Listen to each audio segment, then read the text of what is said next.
And now Maxime Vachiere Lagrave jumping in with the knight. What's going on, Chess YouTube? In today's video, the GOAT Magnus Carlsen is in total shock as the Frenchman Maxime Vachiere Lagrave sacrifices the Rook at the 2023 AI Cup. Now in the game, Maxime Vachiere Lagrave, the Frenchman, he opens 1e4, best by test, and Magnus does go 1c5 to Sicilian Defense, and the sharpest response to 1e4. Now knight to f3 and e6 for Magnus, and then d4, the open Sicilian on the board, opening up the game. Now Magnus does take, c takes d4, and then knight takes d4, regains the pawn, and now on move 4, which variation of the Sicilian Defense is Magnus going to go for in this game? Does he want to play a Khan, a Taimanov, or something else? Well, in the game, he does play something else. He starts knight to f6, putting pressure on that pawn on e4, then knight to c3, defends the pawn, and here on move 5, Magnus does play the 4 knights variation with the move knight to c6.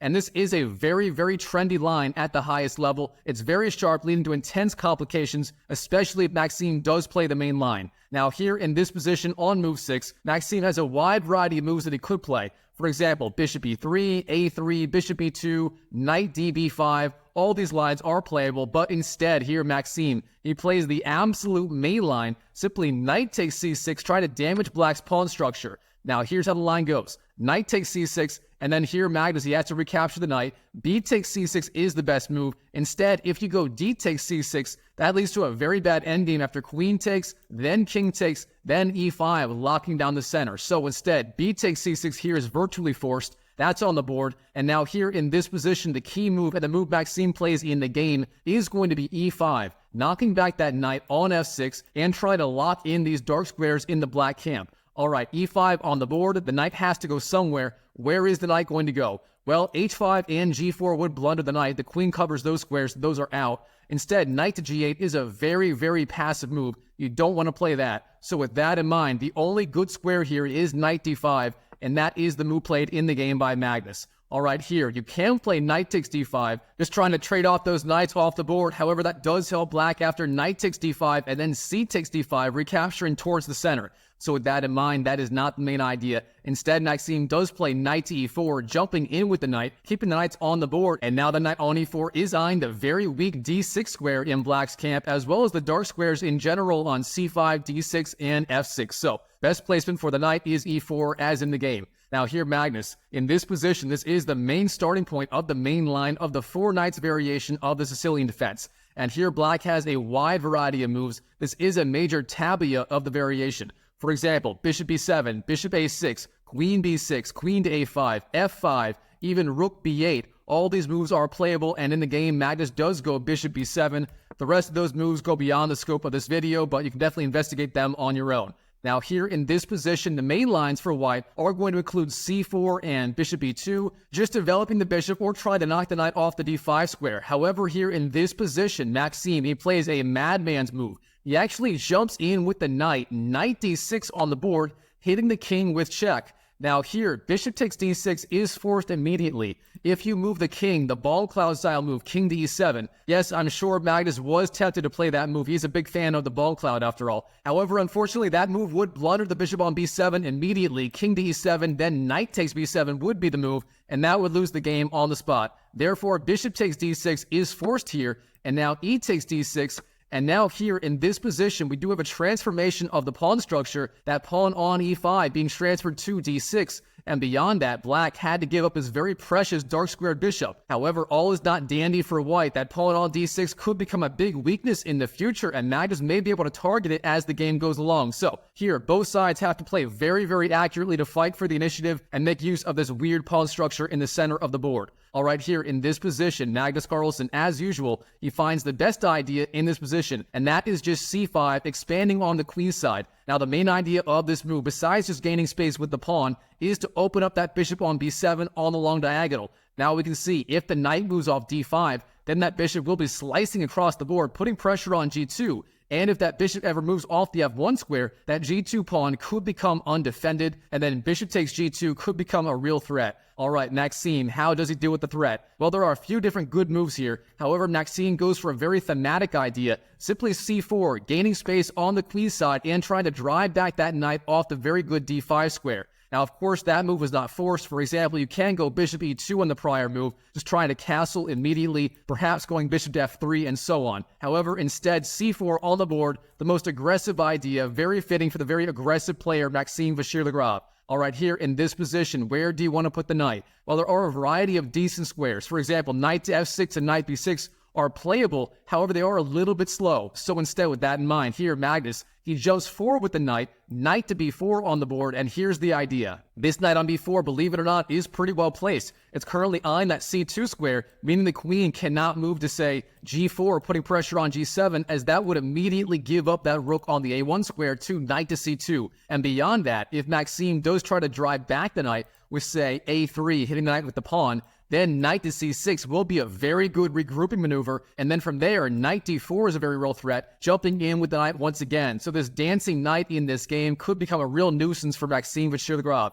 Now, in the game, Maxime, he does drive back the knight with the move a3. That is the best move in this position. Instead, if you develop a light-squared bishop, say bishop g2 or bishop e2, then bishop takes g2 will be the move, winning the pawn, and that will be to black's benefit. Beyond that, if you go, say, f3, trying to relieve some of the pressure on this long diagonal, then the move for black is queen to h4, capitalizing on the newly weakened dark squares on the king side. So overall, a3 is the best and most flexible move, trying to drive back that knight immediately and trying to clog up the long diagonal after the move knight to c6, which was played by Magnus in the game. So, knight c6, the only good square for the knight. And here again, Maxime, once again, he has a very big decision. How do you want to continue developing in this position? Now here in this position for Maxime, the main priority is getting at least one of those bishops out into the game, that bishop on f1 or on c1. The big question is, which bishop do you want to move and where do you want to move it to? Well, normally I would think, say, bishop e2 or bishop d3 would be the most logical move, intending a very fast short castle trying to get the king to safety. However, Maxime, he spots a better idea. He actually just goes bishop e3 first, putting immediate pressure on that pawn on the c5 square and keeping that bishop on f1 there for now, where it does defend that g2 pawn, increasing the defense of the king side. So excellent move, putting pressure on the weakest point in the black position right now, that being that pawn on c5. And now Magnus Carlsen, how does he want to defend that pawn? Well, it turns out there is simply not a good way to defend the pawn in this position. For example, if you go, say, queen to b6, bringing the queen out, then the move for Maxime will be b4, and believe it or not, that pawn on c5 will be pinned to the queen, and that means bishop takes c5 will be coming next. So overall, there just isn't a good way to defend that pawn for right now. So with that in mind, here, Magnus Carlsen, he just ignores the pawn on c5, and instead he immediately counterattacks with the queen with the move queen to f6. Now, this is a very strong idea. The idea being you are hitting that pawn on b2 with the queen. So, queen takes b2 is a very real threat. If Maxime goes bishop takes c5, then again, queen takes b2 will be the response. So here, Maxime, he has to spend a tempo defending the pawn. So with that in mind, queen d2 on the board, the best defensive move, defending with the queen. And now that bishop takes c5 threat is renewed. All right, here, Magnus, what should he be doing about that pawn on c5? Well, once again, there is simply no good way to defend it. The only real move you could play here, the only two moves, are queen to e5 and queen to f5, and both of those moves leave the queen very vulnerable on the 5th rank. So with that in mind, Magnus ignores the threat on the pawn on c5, and he continues to counterattack on the queen side with the very strong idea, rook to b8, setting up the x-ray attack with the rook on that pawn on b2. Rook takes b2 will be a threat as soon as that bishop on b7 moves out of the way. All right, here Maxime, he just jumps in, he takes the pawn, bishop takes c5 on the board, and now Magnus. The most thematic idea in this position of the four knights variation of the Sicilian defense is going to be bishop to a6. That is the standard square for the bishop besides b7 in this line. That would open up the b file for the rook and again threaten rook takes b2. However, Magnus Carlsen, in this position, he plays such a typical Magnus move. Instead of going bishop a6, the most logical, most obvious idea, instead of that, he goes bishop to a8, retreating the bishop back to the back rank. However, he is keeping it on this long diagonal. A very interesting choice, and if you watch Magnus Carlsen's chess games, you know he just loves to retreat his pieces back, opening up new lines of attack and maintaining the tension in the position. So again, A very, very classic Magnus move. All right, here, Maxime Vachiere Lagrave, the Frenchman, he is not amused. What is he going to do to defend that pawn on b2 and increase the pressure on the black position? Well, it turns out almost everything you can do here is booby-trapped. For example, if you go, say, rook b1, trying to defend that pawn on b2 with the rook, then the move for black is going to be, of course, queen to f5, forking both the loose bishop on c5 as well as the loose rook on the b1 square, and that will be game over on the spot. Instead, you technically can go rook to a2. However, that move is very, very weak. The rook is very awkwardly placed on the a2 square. And beyond that, b4, of course, is not a good idea. Then queen takes a1, wins the rook on the spot. That'll be game over literally instantly. So with all those moves being ruled out, what should White be doing here? Well, Maxime finds the strongest idea, bishop b4, blocking the attack of the rook on b2 with the bishop, but allowing knight takes b4, giving Magnus the chance to win that bishop on b4 and eliminating the bishop pair of Maxime Vachiere Lagrave. And in the game, Magnus does take it, but not right away. First, instead, he inserts the check on the e5 square with the queen. So queen to e5 on the board, hitting the king, pressuring the e-file, and beyond that, of course, forcing out the move bishop e2, blocking the check with the bishop from the queen on the king on the e1 square. All right, here, Magnus, he has two good moves he could make. Knight takes b4 and knight to d4 in this position. Now, the computer likes knight d4 a little bit better. You do jump in with the knight to the central d4 square, putting more pressure on that bishop on e2, threatening knight takes e2. However, instead of that, in the game, Magnus does take that bishop on b4 instead. So, knight takes b4 on the board, a decent idea. Now we have a takes b4, and then here in this position, Magnus, he swoops in with the bishop and wins that pawn on the g2 square. So bishop takes g2 on the board, an excellent idea, threatening bishop takes h1. Of course, the rook is going to have to move. Now, the obvious idea here is simply rook g1, putting pressure on this g-file and the bishop and the pawn on g7 behind it. However, Maxime Vachiere Lagrave, the very creative, aggressive attacking player, he does not go rook to g1. Instead, in this position, he plays the insane-looking idea rook to a5, hitting the queen with tempo, forcing the queen to move before he moved the rook. Now, of course, bishop takes h1 would be met with the move rook takes e5. That is no good. So here, the queen does have to move. Now, in the game, Magnus finds the e4 square for the queen to e4 on the board. Now, both the queen and the bishop do have pressure on the long diagonal. Now, Maxime, rook g1, the only move to save the rook, the obvious idea. And now, bishop to f3 from Magnus Carlsen, this being his idea. Again, piling up pressure on this e-file with the pin of the bishop on the king on the e1 square. All right, Maxime Vachiere Lagrave, how does he want to continue the attack? What's the best idea here? Well, there are a couple of different good ideas in this position. The computer quite likes the idea of queen to d3, trying to force off the queens immediately. However, again, Maxime, the aggressive player, he wants to keep those queens on the board, and instead he goes rook takes g7, taking the pawn on the g7 square. However, this is a little bit weaker, and it does give Magnus a very strong combination. Here first, he takes that bishop on e2 with his bishop. Bishop takes e2 is the move. Then we have queen takes e2. That is forced. And now here, instead of trading queens, Magnus Carlsen finds a much stronger idea. He swoops in with the queen all the way down to the b1 square, queen b1 on the board, hitting the king and also putting pressure on that pawn on b2. Now here in this position, if you go king d2, then the move is queen takes b2, winning the pawn with check. Therefore, queen d1 is a little bit less bad, but that means queen takes b2 will happen all the same. You win the pawn, you pressure the pawn on b4, potentially with check, and most importantly, you do pressure that rook on g7, meaning queen takes g7 is now a legitimate threat, and here Maxime Vachiere Lagrave, he has to defend against that immediately. So, what's it going to be? Do you move the rook? Do you retreat it back to, say, g4 to g3, try to defend? Do you swing your other rook all the way over to the king's side? Or do you swing your queen over to the king's side, say queen g4? What's it going to be, Maxime? Well, in the game, Maxime finds the strongest idea, rook a to g5, swinging over the rook and doubling up those rooks on the g-file. And now, very importantly, take a look at these rooks and what they are threatening. Here, if Magnus Carlsen wastes a move, let's say a5, expanding on the queen side, a silly-looking move, then the threat is rook g8, rook takes, and the king will be checkmated on e8. The king cannot move. The rook covers the back rank, and this star pawn on d6, the key piece, it covers the e7 square. So here, Maxime Vachiere Lagrave, the Frenchman, he is literally threatening checkmate against Magnus Carlsen in one move. The audacity of the Frenchman in this game. All right, now Magnus Carlsen, he's no dummy. He spots the threat, rook g8, but before responding to it, he does take the pawn on b4. Queen takes b4 on the board. Now the king has to move. Where is the king going to go? In the game, Maxime does go king to f1. The ball cloud move, king to e2, although Magnus Carlsen would blush in response to it, it's just no good here. Now here, Magnus Carlsen, queen takes c4, winning yet another pawn, and once again putting that king on f1 under check, meaning rook g8 is not possible yet. All right, king g1 on the board.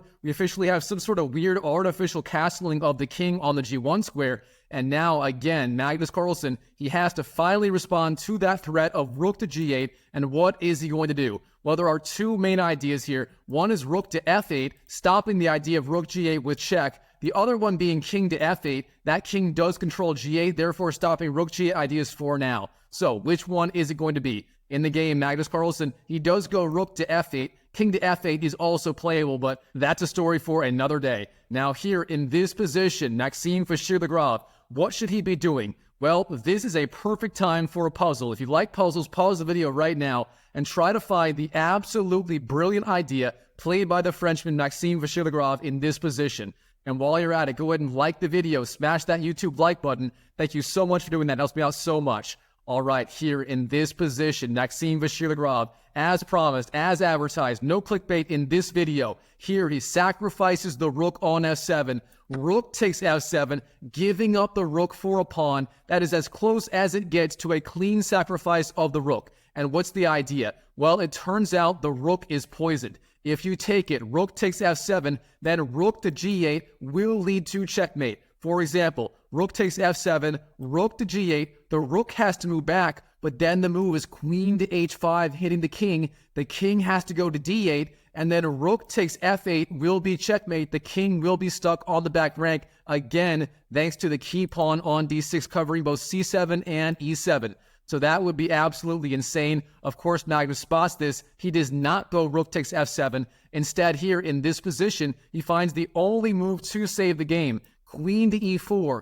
The idea being the queen now has access to this diagonal here. Therefore, queen g6 will be a move in the future, stopping queen h5 with check ideas. All right, now Maxime, he goes rook g to g7, doubling up rooks on the 7th rank, threatening rook takes d7 and other ideas. Now, Magnus, what should he be doing here? Well, once again, he finds one of the only moves to save the game. Rook takes f7, trading off a pair of rooks. Now here, Maxime, he's not done. He goes rook g8, hitting the king once again. Now rook to f8 is forced, and now Maxime flies in with the queen to h5, that being the key idea of this whole line. And now here, in this position, Magnus Carlsen, he only has one legal move to block the check. Of course, rook to f7 is not a legal move, as that rook is pinned to the king on the back rank. And beyond that, technically king d8 is a legal move, but again, that leads to checkmate with the move rook takes f8 on the spot. So with that in mind, the only way to save the game is queen to g6, blocking the check with the queen.